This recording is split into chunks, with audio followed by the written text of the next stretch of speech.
자, 여러분 제가 드렸던 제 교재 있죠? 파란색 표지 있는 거요. 그거 보시게 되시면은 아마 규산염 광물 다음에 탄소화합물이라고 하는 파트가 있을 겁니다. 근데 여러분 이게요, 양심 고백하겠습니다. 1호 개정교육과정 작년 버전이라서 이게 있는 거고요. 여러분들 교과서, 문제집, 그 어떤 곳에도 여기는 안 나와 있을 거고 바로 그 다음에 있는 걸로 넘어갈 거예요.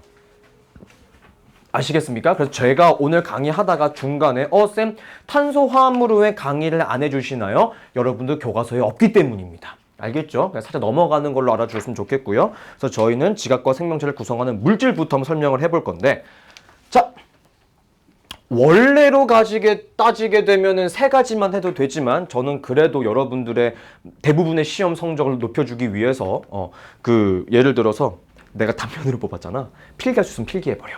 그리고 내 책 중간중간에 빈자리가 있으면 필기해. 알았죠? 필기할 게 없진 않을 거야. 알겠지? 자, 가보도록 하겠습니다. 가장 먼저 갈 파트는 뭐냐면요, 요거예요. 여러분 이거 한번 설명했어. 너네 원소들의 주기성 하면서 미안합니다. 별의 진화와 원소의 생성 파트에서 한번 했던 내용인데 한 번만 더 강조할게요. 문제는 여기서 더 많이 나올 거니까. 알았지? 자, 첫 번째, 우주에서 가장 많은 원소가 뭡니까? 수소. 두 번째가 누구예요? 헬륨. 자, 그 다음 우리가 살고 있는 이 행성 지구로 가게 되면은 가장 많은 원소 분포가 어떻게 이루어지냐면은 첫 번째 철, 두 번째 산, 세 번째 규소, 네 번째 마그네슘 순서입니다. 그래서 철산규마라고 하는 것을 암기해 두시는 게 필요하다. 여러 번 강조드렸던 것 같습니다. 자, 그런데 우리가 발 디딛고 서 있는 가장 얇은 판을 우린 뭐라고 부르죠? 지각이라고 부르죠. 자, 지각 같은 경우는 원소 분포가 어떻게 이루어지냐면은 산소, 그 다음이 규소, 세 번째가 알루미늄, 네 번째가 철입니다. 그래서 지각 같은 경우는 산규알철의 순서를 형성하고 있다는 거 하나 말씀드릴 수 있을 것 같고, 살아있는 생명체라고 이야기를 할게요. 자, 생명체 같은 경우는요, 어떤 원소 분포를 보이고 있냐면은 가장 많은 원소가 산소, 두 번째가 탄소, 세 번째가 수소, 네 번째가 질소의 순서를 가지게 됩니다. 아시겠죠? 자, 지각과 생명체를 잘 한번 볼게요. 단원명이 지각과 생명체니까. 자, 이 두 친구들을 자세히 보다 보면은 제일 많은 건 산소야. 그런가 보다 싶은 겁니다. 그런데 중요한 게 어디냐? 두 번째예요. 두 번째로 가장 많은 것이 규소와 탄소네요. 그쵸? 왜 두 번째로 규소와 산소가 많은지 공부하는 시간이다 생각하셨으면 좋겠습니다. 이해되나요? 좋아요. 가보도록 하겠습니다. 그래서 저는 1번. 이 지각에서 가장 많은 원소를 차지하고 있는 것이 규소랑 산소. 이 두 가지가 가장 중요할 것 같은데, 이 두 가지 물질로 이루어진 것을 우리는 뭐라고 부르느냐? 규산염 광물이라고 부르게 됩니다. 뭐라고요? 규산염 광물이야. 아시겠죠? 자, 여러분 조금 어려운 이야기 한번 해볼게요. 첫 번째, 여러분 지금 두 번째로 많은 원소인 이 규소라고 하는 친구 한번 봅시다. 규소요. 여러분 이 규소는 여러분 곰곰이 대답해 주셔야 돼요. 제발 한 번에 대답 나왔어. 학교에서 공부했니 여기? 아직 안 했어? 그럼 다들 못할 수도 있거든? 몇 쪽이니? 몇 쪽이니 규소는? 내가 옥태규칙 10몇 쪽이에요. 좋아요. 몇 쪽인지 잘 안 나오지? 16. 까비! 14쪽이에요. 14쪽 원소입니다. 자, 요거 정말 중요한 문구야. 얘들아, 제가 지금 제 가방에 작년 기출 문제집들이 이렇게 있어요. 그 중에 하필 제가 딱 담당하고 있는 파트가 여기인데, 여기에 규소가 14족이라고 하는 문구만 지금 문제가 30문제 가까이 있는데 20번 이상 등장합니다. 어마어마하게 중요하단 말이겠죠. 자, 14족 원소이면 여러분 족은 이것의 개수가 모두 일치한다 그랬다. 무엇의 개수가 일치하니? 땡땡땡 전자. 원자과 전자가 몇 개라는 소리야? 4개라는 소리야. 그쵸? 따라서 규소는 14족이기 때문에 원자과 전자의 개수가 4개다라는 요 문구가 정말로 중요해요. 그리고 두 번째, 원자과 전자가 4개라는 소리는 결국에 최대 몇 개의 원소랑 결합이 가능하다는 겁니까? 4개의 원소랑 결합이 가능하다는 거야. 이해되니? 그래서 이 규산염 광물이 가장 중요한 겁니다. 이해됩니까? 그래서 여러분 가장 많은 게 산소인 거야. 규소 하나에 몇 개 결합 가능하니까? 4개가 결합 가능하니까. 이해됐죠? 요거입니다. 자, 그래서 저 규소에 산소가 결합되게 되는 요 물체를 우리는 뭐라고 부르냐면은 규산염 사면체라고 불러. 자, 근데 이 규산염 사면체 얘들아, 잘 들어봐. 어떻게 생겼냐면 규소 하나에 산소가 4개 결합되어 있는 형태예요. SiO4라고 하거든요. 근데 여러분 제가 지금 칠판에 쓰는 건 잘 들어보셔야 됩니다. 이 규소라고 하는 친구 원자과 전자 몇 개 있다 그랬습니까? 4개 있다 그랬죠. 곰곰이 생각해 보세요.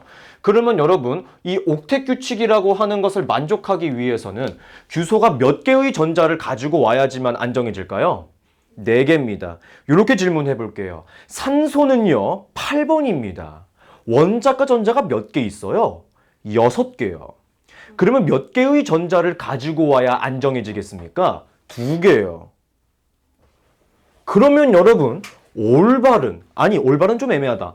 안정된 상태를 만들기 위해서는 사실 산소가 2개가 있어서 규소의 전자 2개와 산소의 전자 2개를 서로 공유하는 요렇게 이중결합이 2개 있는 상태가 사실 가장 안정한 상태야.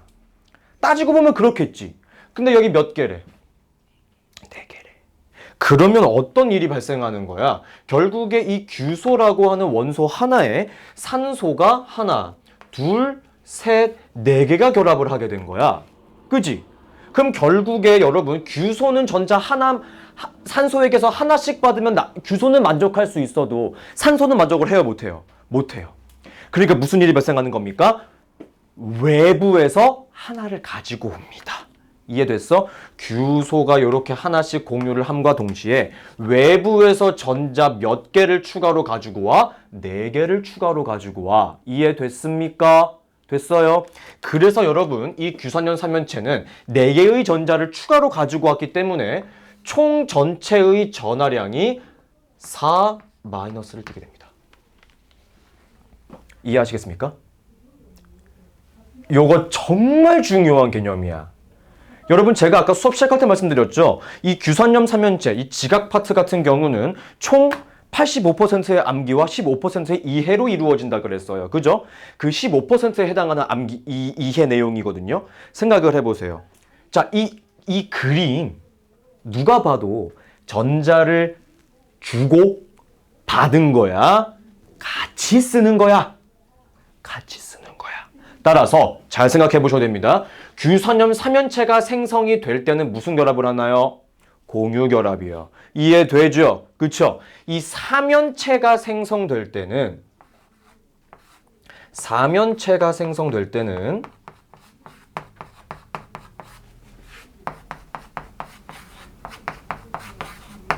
공유결합을 진행했어요. 그런데 공유결합을 진행하고 나니까 어떤 전하를 띠고 있나요? 전하를 띠고 있다는 거 느낌 오시죠? 그쵸? 공유결합을 했지만 전하를 띠고 있습니다. 그죠? 얘들아, 전하면은 당연히 무슨 결합 가능해? 공유결합. 이온결합. 그지? 그래서 공유결합을 해서 생성이 되었지만 이 친구는 결국에 무슨 일이 발생할 것이다? 다른 금속이라고 하는 친구랑 무슨 결합이 가능하겠다? 이온 결합이 가능하다는 것이 가장 중요하겠습니다. 이해가 되나요? 요게 제가 지금부터 가장 중요하게 생각하는 이해 내용이에요. 쌤, 이게 말이 되나요? 말 되죠, 여러분.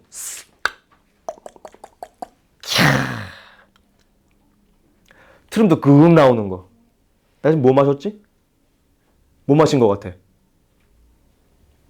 딱 따가지고. 뭐 마신 것 같아? 탄산. 탄산 어떻게 쓰니? 이온 써봐. 탄산 이온.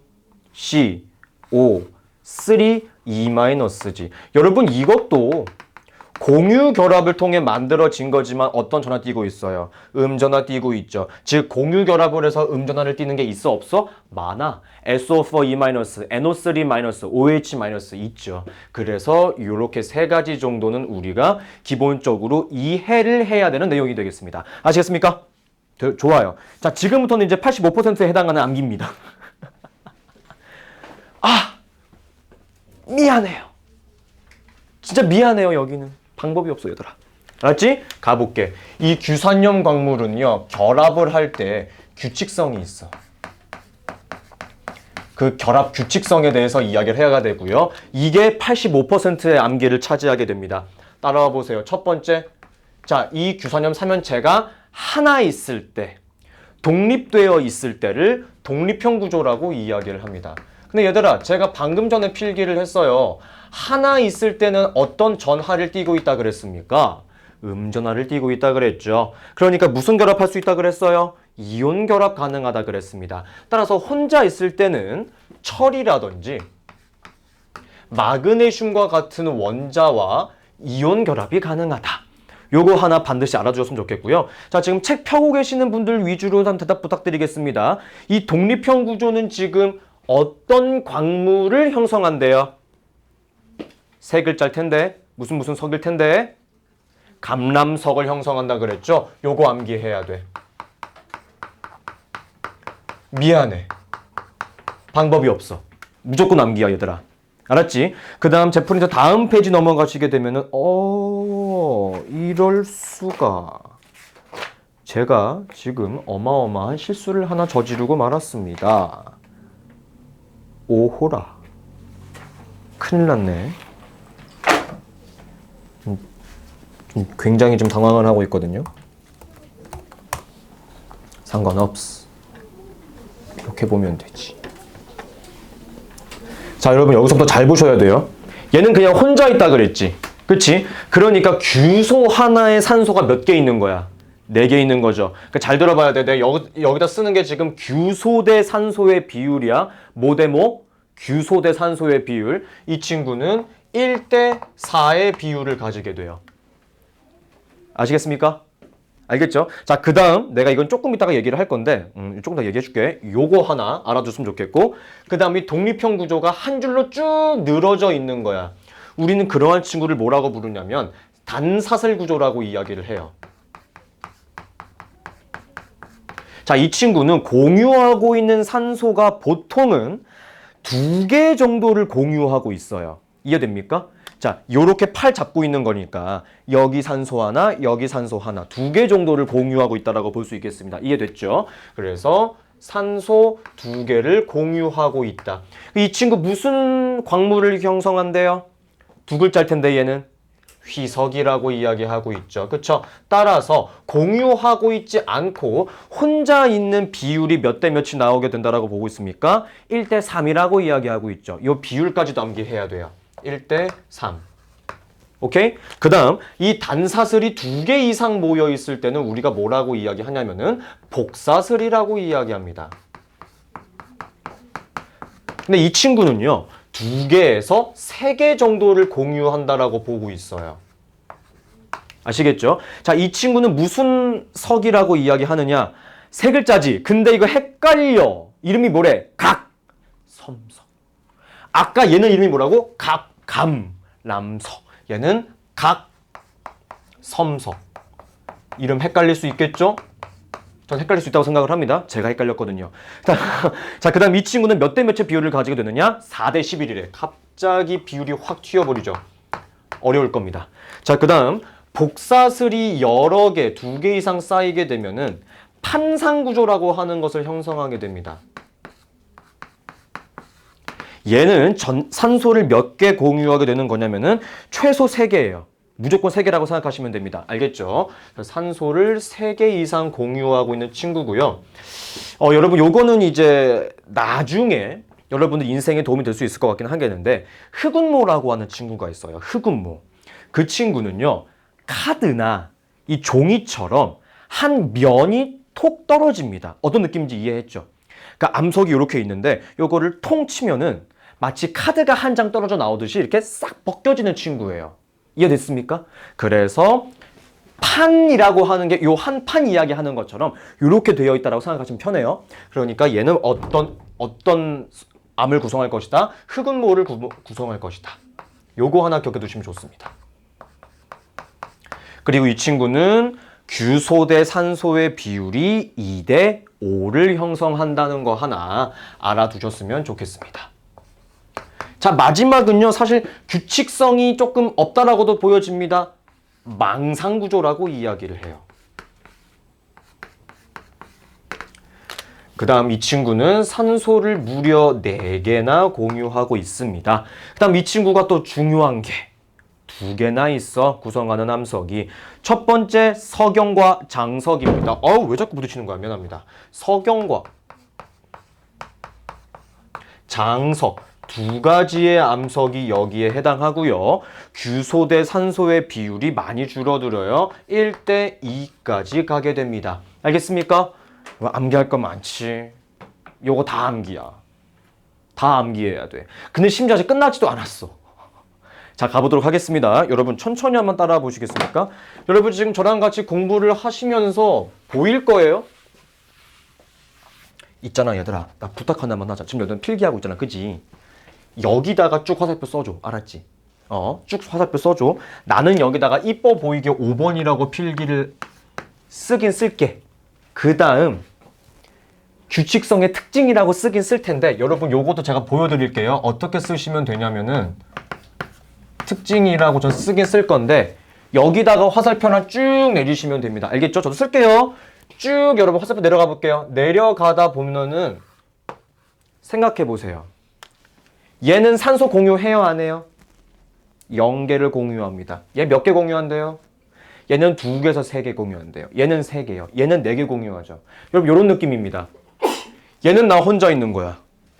단사슬은 양손 잡고 있는 거야. 복사슬은 양팔과 다리 한쪽 잡고 있는 거야. 얘는 양팔, 양다리 다 잡고 있는 거야. 내가 탈출하기에 가장 쉬운 거는 혼자 있을 때 독립형이겠죠. 양팔, 양다리를 다 꽉 잡고 있으면 탈출하기가 쉬워, 어려워?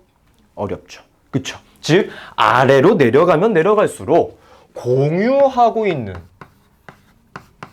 산소의 개수는 점점 어떻게 되고 있습니까? 많아지고 있다는 특징을 하나 보이고 있죠. 자, 그리고 제가 탈출이라고 하는 표현을 썼잖아요. 그죠? 이 뜻이 결국에 뭘까요?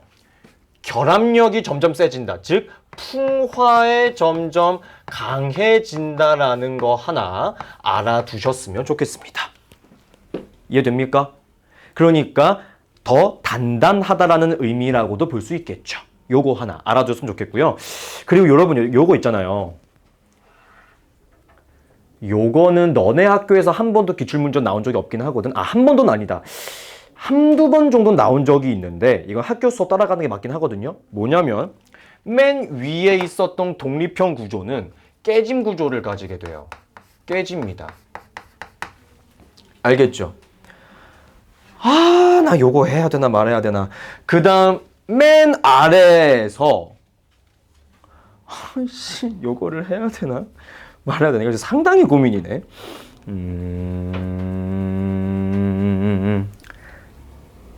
맨 아래도 깨짐이 있기는 해요. 그리고 동시에 쪼개짐도 가능하거든요. 그리고 여기 3개가 다 쪼개짐이야. 3개가 맞지? 쪼개짐이야. 요거까지는 알아두면 좋을 것 같기는 한데 내가 무슨 고민을 했냐면은 단사슬이 2방향 쪼개짐, 복사슬도 2방향 쪼개짐, 판상은 1방향 쪼개짐, 망상은 2방향 쪼개짐이라고 합니다. 요거 학교에서 만약에 설명을 했으면은 저한테 다시 한번 말씀해 주세요. 제가 그때 다시 필기해 드릴게요. 알겠죠? 암기하는 방법이 2예요. 근데 그건 중요하지 않거든요. 이거 학교 설명하면은 하는 거고 안 하면 안 해도 되는 거예요. 알겠습니까? 됐죠? 규선형 강부는 요거 다 암기하시면 돼요. 요게 다야. 그러니까 한 판에 끝나기는 해. 칠판 한 바닥에 끝나기는 해. 요게 한 15%의 이해 정도가 해당한다고 볼 수 있을 것 같고요. 이온 결합하는 거 독립형이라 그랬죠? 암석 이름, 광물 이름, 비율, 공유 산소수. 그 다음 점점 어떻게 되고 있는지, 풍화에 어떻게 되는지, 깨지는지 쪼개지는지까지 암기하시면 됩니다. 85%의 암기. 이해됐죠? 요거예요. 자, 그 다음은 바로 쭉쭉쭉 넘어가시게 되셔서 생명체 구성물질 한번 보도록 하겠습니다. 다 지워도 되니 이거 혹시? 다 지울게요.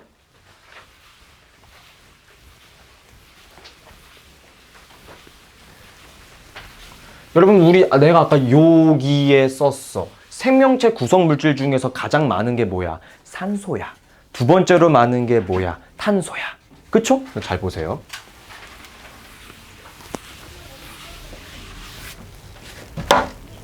생명체 구성물질입니다. 이건 이제 꺼도 되겠다. 자, 1번. 생명체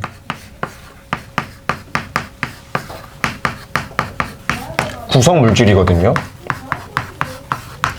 자, 여러분 생명체 구성물질은 있잖아. 요거 여기도 거의 암기가 굉장히 많이 포함이 되어 있습니다. 잘 따라와 보세요. 우선 여러분 가장 많은 것은 물이에요. 물이 가장 많습니다. 두 번째로 많은 것이 뭐냐면은 단백질이에요. 단백질. 왜냐면 여러분 곰곰이 생각을 해봅시다. 사람으로 한번 예를 들어볼게요. 근육, 단백질이죠. 머리카락도 여러분 따지고 보면 단백질이긴 합니다. 그럼 피부도 단백질이죠. 그 다음 중요한 거 세포도 대부분 다 단백질이잖아요. 그쵸? 그렇기 때문에 단백질이 두 번째로 많을 수밖에 없다. 자, 근데 그 다음으로 지질이라고 하는 성분이 있어요. 자, 생명 파트 공부하시고 계신가요? 혹시 지금? 그 세포 하고 있어?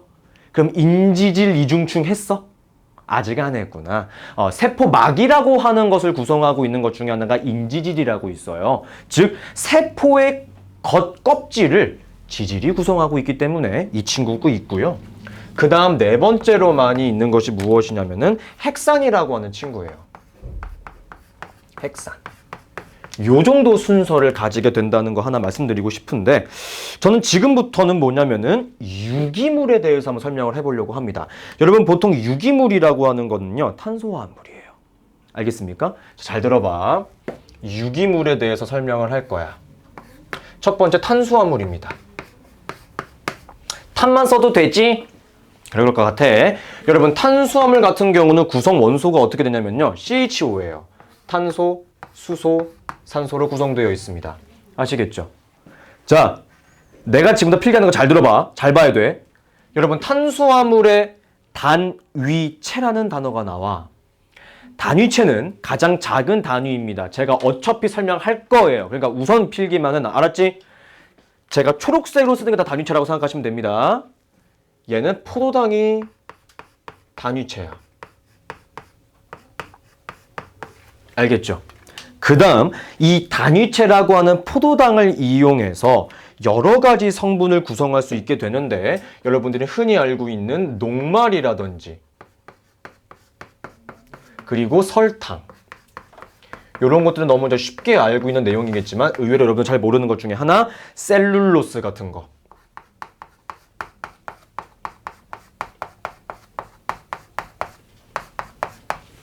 이런 거를 구성하게 됩니다.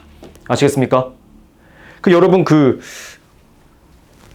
이게 피부를 쫙 당기면은 이 피부 아래쪽에 오돌토돌하게 맺혀 있는 이게 가끔 보여요.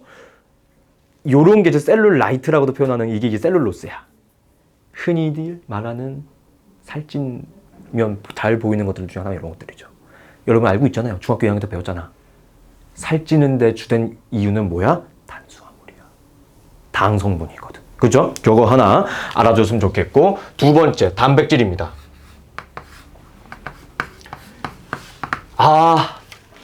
나는 너네가 있잖아. 요거는 대답을 했었으면 참 좋겠다고 생각해. 단백질을 분해하면 이 물질이 나오고요. 너무 유독성 물질이라서 간에서 요소로 바꿔가지고 배출합니다. 무슨 성분이 나오죠?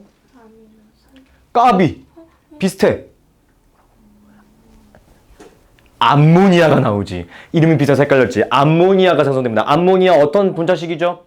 NH3. 그래서 단백질을 구성하는 물질 중에는 CHO가 기본이 되고 여기에 질소가 하나 포함되어 있어요. 그리고 단위체라고 하는 친구가 방금 얘기해줬던 아미노산이 여기에 있습니다. 그럼 여러분 단백질 주성분을 내가 뭐 이야기할 게 있을까? 효소, 뭐 근육, 뭐 호르몬, 뭐 망초, 항체를 여기다가 하나 써주세요. 항체. 요거 하나. 그쵸? 자, 그리고 네 번째, 지질이라고 이야기를 합니다. 쌤, 저희는 지방으로 배웠는데요. 괜찮아. 이 지질이라고 보는 게 편해. 이 친구는 CHO로 구성되어 있어요. 자, 얘는 단위체라고 하는 게 상당히 애매해. 알겠죠? 그러니까 주된 구성 성분 정도만 알아줬으면 좋겠습니다. 중성지방. 그 다음 스테로이드. 아이 맞을걸? 스테로이드. 그 다음 인지질. 요렇게 기억해 두시면 됩니다. 자, 그리고 요거 설명할 때 실제로 조금 개빡센 고등학교에서 한번 나왔었거든요. 여러분 호르몬의 주성분을 여러분 다 단백질이라고 알고 있죠. 그죠? 근데 성장 호르몬 같은 경우는 지질일 거예요. 여성 호르몬인가? 성장 호르몬 중에 하나가 지질일 거예요. 그래서 여러분 그 성조숙중이라는 거 아시죠? 굉장히 어린 나이인데 2차 성징이 빨리 나타난다든지 성장이 갑자기 빠르게 나타나는 학생들 보면은 우유라든지 콩이라든지 지방 성분을 굉장히 많이 섭취하게 되어서 그런 일이 발생하게 되거든요. 아시겠습니까? 요거 하나 알아두셨으면 좋겠고, 마지막 다섯 번째, 여기까지가 우리가 공부할 내용이거든. 헥산이야. 헥산은 처음 들어보지 얘들아. 괜찮아. 공부할 거야. 이 친구는요. CHO 당연히 있지만 질소도 포함이 돼버리고 피도 하나 나와. 피가 뭐야? 인이야, 인. 그 다음 얘들아, 요건 굉장히 미안하다. 설명해 줄 거야. 우선 필기에 뉴클레오타이드라고 하는 친구가 있어. 이름 야무지지. 쓰기도 싫다. 더럽게 길어. 뉴클레오타이드라고 있어. 그럼 뭐가 구성되느냐? 여러분들 DNA라고 하는 친구랑 RNA라고 하는 친구가 바로 이 헥산의 주요 성분이 됩니다. 알겠습니까? 이해됐나요? 자, 느낌적으로 봤을 때 여기 한 바닥 쓰고 여기 지우면서 다음 거 넘어가 보도록 할게요. 알겠죠? 두 번째로 강의할 건 뭐냐면은 저희는 단백질에 대해서 주로 공부를 해보려고 합니다. 단백질. 자, 여러분 이 단백질이라고 하는 친구는요. 가장 먼저 제가 설명하고 싶은 것이 뭐냐면은 단위체에 대해서 이야기할 거거든요. 쌤, 방금 왼쪽에서 초록색으로 필기해 주셨던 내용들이 다 단위체인 거네요. 감사합니다. 그게 맞아요. 자, 단위체는 뭐냐면은 얘들아 생각 한번 해봐. 여러분 지금 은행 가셔서 요거 가장 작은 돈으로 바꿔주세요라고 여러분들이 5만 원짜리를 드리면은 가장 작은 원의 단위가 뭐가 남았죠? 지금 대한민국에는 10원짜리가 있죠. 즉 우리나라의 모든 돈은 다 10원짜리로 바꿀 수 있어 없어? 있어. 10원짜리로 구성되어 있다라고 생각할 수도 있어 없어? 있지. 그게 단위체야. 즉 가장 작은 단위라고 생각하시면 됩니다. 가장 작은 단위를 우리는 단위체라고 부르게 되고요. 그 단위체의 이름이 무엇이라고요? 단백질은 아미노산이라고 합니다. 아시겠습니까? 저거 하나 알아두시는 게 키포인트입니다. 알겠죠? 자, 그 다음 여러분 잘 생각해 보세요. 지금 탄수화물, 단백질, 지질, 헥산에 공통적으로 포함되어 있는 원소 세 가지가 뭐 있습니까? 탄소, 수소, 산소, CHO가 있죠. 그 중에 가장 중요하게 생각하는 것은 저는 탄소입니다.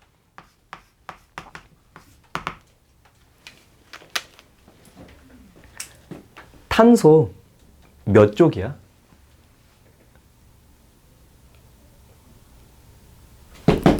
몇 쪽이야? 14쪽이죠. 규소 바로 위에 있잖아, 이것들아. 그죠? 여러분, 그래서 그런 거예요. 지각에서 규소가 가장 많은 이유도 방금 뭐였냐면 최대 4개의 원소랑 결합이 가능하기 때문에 다양한 물질을 형성할 수 있었고, 탄소 같은 경우는 똑같이 14족이기 때문에 원자과 전자의 개수가 똑같이 몇 개야? 4개야. 근데 심지어 더 재밌는 거는 여러분, 탄소는 탄소들끼리도 결합을 해요.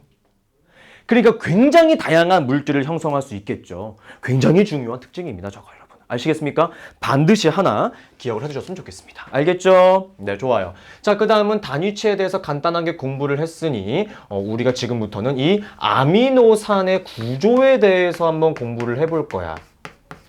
여러분이 아미노산 같은 경우는요, 어떤 구조로 되어 있냐면은, 요것도 사과를 먼저 한번 드리고 싶기는 한데, 자, 가운데 탄소가 있고요.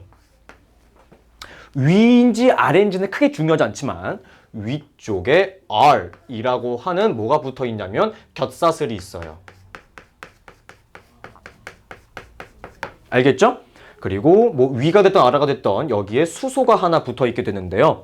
자, 그 다음 오른쪽에 또 다른 탄소랑 이렇게 결합을 하게 돼요. 알겠죠? 그 다음 왼쪽으로는 질소가 결합을 하게 되는데, 이것도 잘 들어야 돼. 위쪽이 됐던 아래쪽이 됐던 방향은 상관이 없지만 보통 위쪽으로는 OH라고 하는 친구랑 결합을 하게 되고요. 아래쪽으로는 O랑 결합을 하게 됩니다. 여러분 잘 들어보세요. 짝대기가 하나, 짝대기가 2개. 뭘 의미하고 있는 걸까? 단일 결합과 이중 결합인 겁니다. 아시겠습니까? 그럼 엄밀히 따지면 이건 같은 겁니까? 다른 겁니까? 다른 거죠. 그쵸? 따라서 굉장히 중요한 표현 나갑니다. 얘네들을 또 어떻게 표현할 수도 있느냐? 이렇게 표시합니다. COOH예요. 쌤, 왜 O2라고 표기 안 하나요? 제가 지금 설명드렸죠. 하나는 단일 결합으로 형성되어 있고 하나는 이중 결합으로 형성되어 있으니까 OO라고 다른 결합이다라는 걸 의미하고 있는 겁니다. 이해됐죠? 그쵸? 자, 그 다음 중요한 거, 저 오른쪽을 우리가 뭐라고 부르느냐? 카복실기라고 부릅니다. 카복실기. 아시겠죠? 자, 그리고 왼쪽에는 질소와 수소 2개가 결합을 하게 됩니다. 알겠습니까? 그래서 우리는 이 왼쪽 부분을 또 어떻게 표기할 수 있냐면은 NH2라고도 표기를 한다. 그러니까 여러분, 요렇게 그림이 나오던 NH2COOH로 나오던 우리는 헷갈리면 안 된다. 알겠습니까? 그 다음 이 왼쪽 부분을 우리는 뭐라고 부르느냐? 아미노기라고 부르게 됩니다. 이해됐습니까? 요게 첫 번째 키포인트라고 생각을 하고요. 쭉쭉쭉 지워서 세 번째, 이 아미노산이라고 하는 친구들이 여러분 결국에 뭉쳐지고 뭉쳐져서 뭘 형성하게 되는 거야? 단백질이라고 하는 것을 형성하게 되겠지. 그치? 잘 들어봐. 세 번째, 아미노산의 종류야. 이 아미노산의 종류는 얘에 따라 결정됩니다. R이 뭐라고 제가 아까 필기해드렸죠? 곁사슬이라고 했죠. 이 곁사슬에 따라서 결정이 됩니다. 쌤, 그러면 지금 아미노산의 종류는 몇 종류? 제가 지금 종류라는 단어를 쓰다 보니까 결종이라고 썼어요. 미안해요. 곁사슬에 의해서 결정됩니다. 미안해요. 결정됩니다. 자, 그럼 이 곁사슬이 몇 종류가 있느냐? 20종류가 있다. 즉 아미노산의 종류도 몇 종류가 있는 거야? 20종류가 있는 거야. 알겠습니까? 됐죠? 자, 그 다음 제가 방금 설명을 했어요. 단백질이 만들어진다라고 하는 것은 아미노산과 아미노산이 더해지는 과정에서 만들어지는 거라 그랬어요. 그래, 안 그래? 그치? 자, 칠판 한번 살짝만 봐주세요. 자, A라고 하는 아미노산이 하나 있다라고 해볼게요. 오케이. 자, 그 다음 B라고 하는 아미노산이 있다라고 해볼게요. 알겠죠? 얘네 둘이 결합을 하게 될 거야. 알겠지? 근데 그 과정에서 무슨 일이 발생을 하느냐? 물 분자가 하나 떨어져 나오게 됩니다. 자, 요거는 말이지 얘들아. 조금 디테일한 터치를 할게요. 예를 들어서 A라고 하는 아미노산에는요. 카복실기에 존재하고 있는 OH가 반응을 하게 되는 거예요. 그 다음 예를 들어서 B라고 하는 친구는 아미노기에 H가 하나 반응을 하게 되는 거야. 그 과정 제 프린트에 적어놨습니다, 여러분. 그럼 여러분 OH랑 H를 더하면 H가 2개 있고 산소가 하나 있는 물 분자가 떨어져 나오겠죠. 그지? 요것이 바로 단백질의 형성 과정이고요. 우리는 요것을 뭐라고 부르느냐? 펩타이드라고 합니다. 펩타이드 결합이라고 이야기를 해요. 펩타이드 결합. 무슨 결합?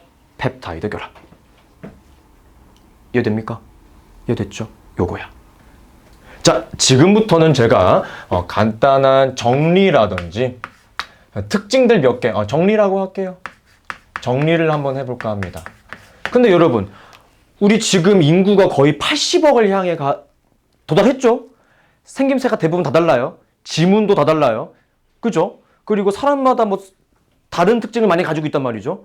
그럼 여러분 이게 다 단백질 때문에 결정이 되는 거란 말이야. 단백질의 종류가 어마어마한가 보다. 그지? 자, 그 이유가 뭐냐면은 봐봐 얘들아. 예를 들어서 아미노산이 요렇게 결합한 거랑 요렇게 결합한 거랑 요렇게 결합한 거랑 다 달라.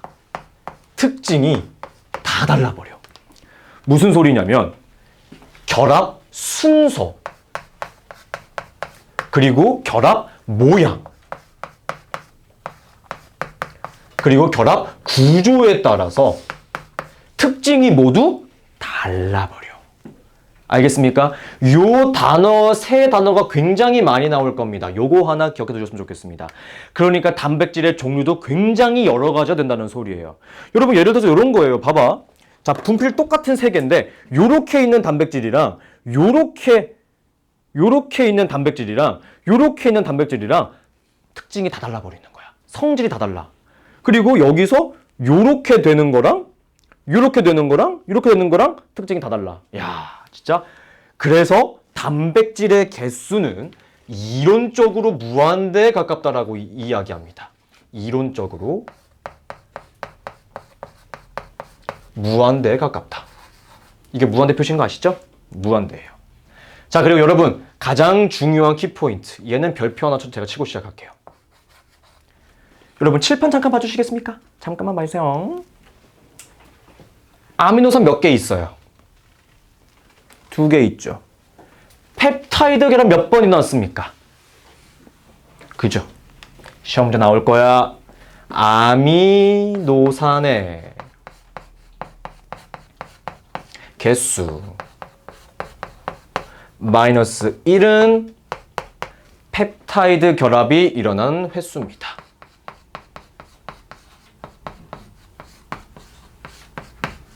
알겠습니까?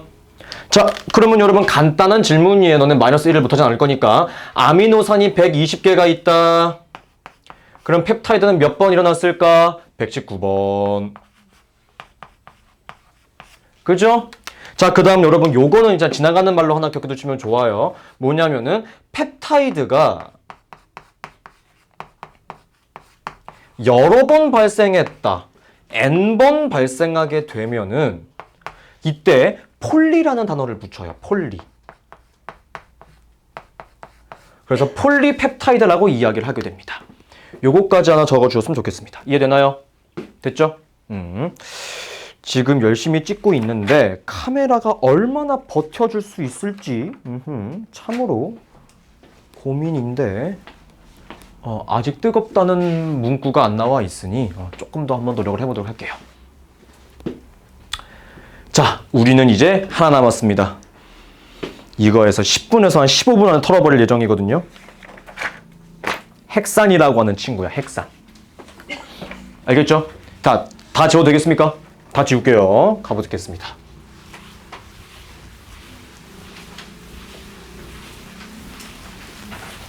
3번 핵산이야.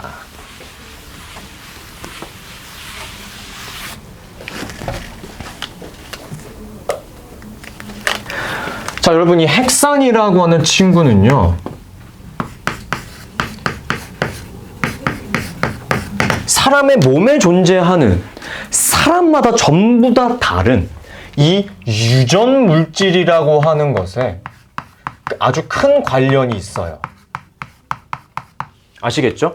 따라서 강의하는 순서는 동일합니다. 첫 번째, 핵산도 단위체에 대해서 공부를 해야 돼요. 단위체.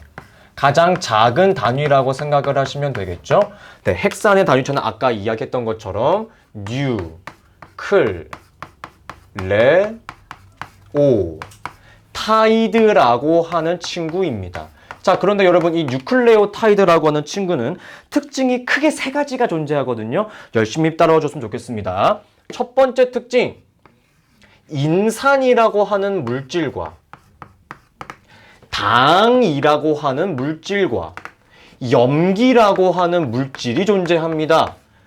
근데 이 물질들이 정확히 1대 1의 비율로 결합하고 있대요. 요거 하나 알아두셨으면 좋겠습니다. 자, 그리고 두 번째. 이 핵산이라고 하는 친구는 크게 두 종류가 있어요. DNA라고 하는 친구랑 RNA라고 하는 친구가 존재하거든요. DNA는 당이라고 하는 게 어차피 설명할 거니까 그냥 따라와. 디옥시리보스라고 하는 친구로 구성되어 있어요. 산소가 영어로 뭐니? 옥시진이죠. 그쵸? 그러니까 산소가 하나 없다라고 하는 디옥시리보스라고 하는 친구로 구성이 되어 있는 거고, RNA를 구성하고 있는 당 같은 경우에는 산소가 존재하기 때문에 그냥 리보스라고 하는 이름이 붙게 됩니다. 아시겠죠? 요거 하나 알아두시면 좋을 것 같고, 자, 그리고 세 번째. 저 DNA를 구성하고 있는 염기가 중요해요. 스트레스 받죠? 미안합니다. 벌써부터 힘들 거예요. 첫 번째, A라고 하는 친구가 있어. 이름은 아데닌이에요. 얘는 항상 T랑만 결합합니다.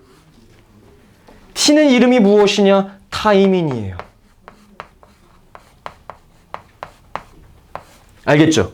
그 다음 염기에 G라고 하는 친구가 있어요. 얘 이름은 구아닌이에요. 얘는 반드시 C랑만 결합합니다.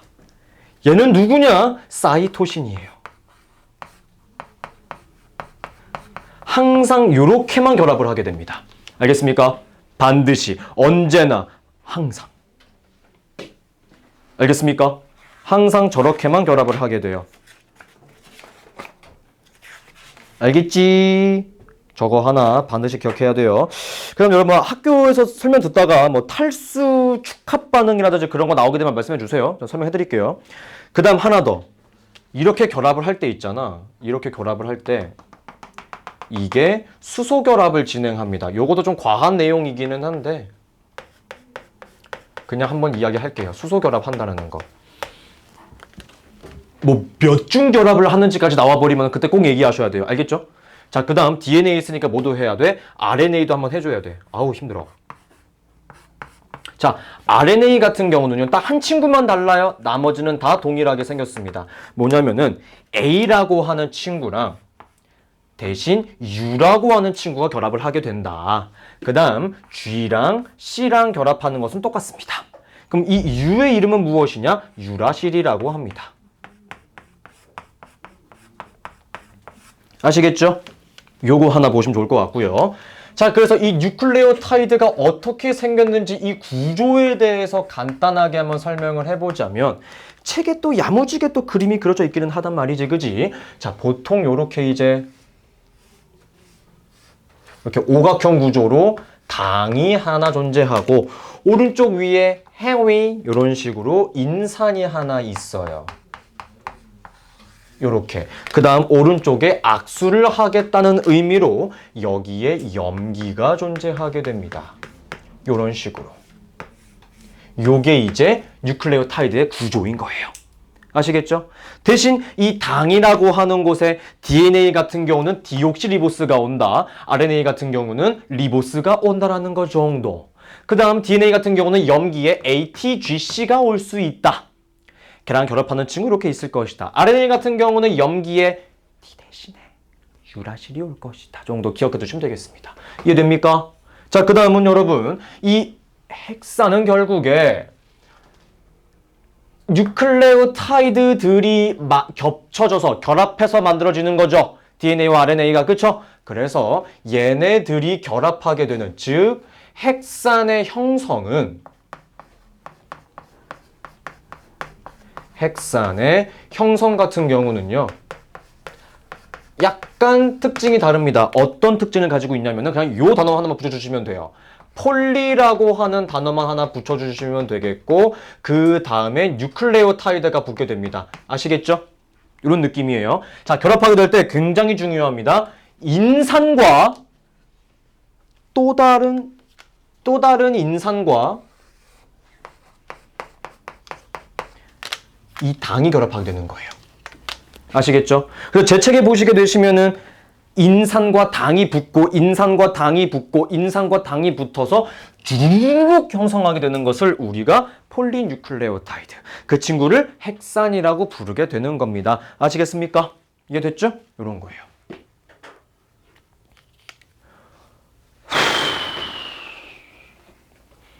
됐니? 마지막 하나 남았어.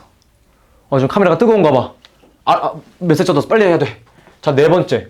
쌤, 그러면은 쌤이 아까부터 계속 말씀해 주시고 있는 이 DNA라고 하는 친구는 뭐 하는 친구이며 이 RNA라고 하는 친구는 대체 뭐 하는 친구인지 알다가도 모르겠습니다. 가볼까요? 여러분, DNA는 저장하는 친구야. 무엇을 저장하느냐? 유전, 정보를 저장하는 친구야. 알겠지? RNA 같은 경우는 이 유전 정보를 전달하는 친구예요.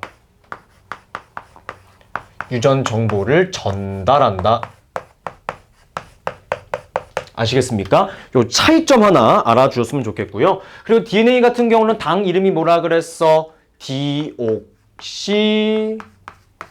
디옥시리보스.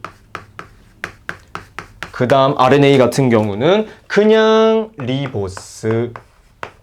그 다음 DNA 같은 경우는 염기의 구성이 어떻게 되어 있냐면은 아데닌과 타이민이 반드시 결합을 해야 되고 구아닌과 사이토신이 반드시 결합을 해야 되는 거야. 그 다음 RNA 같은 경우는 아데닌과 유라실이 결합을 하게 되는 것이고 구아닌과 사이토신이 결합을 하게 되는 것이다. 자, 그 다음 여러분 DNA 같은 경우는요 요렇게 두 줄로 보통 형성되어 있고 꼬여 있는 거 아시죠? 그쵸? 그래서 이 모양 자체를 이중 나선 구조라고 이야기를 합니다. 근데 RNA 같은 경우는요 한 가닥만 존재하고 팔이 쭉쭉쭉쭉쭉 나와 있어.